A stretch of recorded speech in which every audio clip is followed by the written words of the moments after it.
here in Philippines.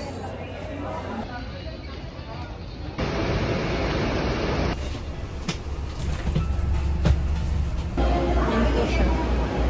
So, ayan po. Chill lang tayo dito.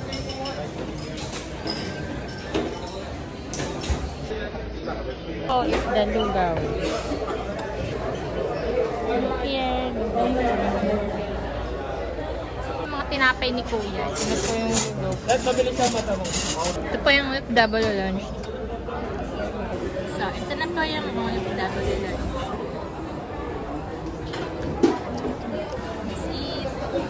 Ito naman po yung juice, tsaka kape. Ayan po.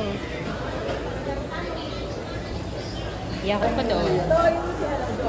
Yan.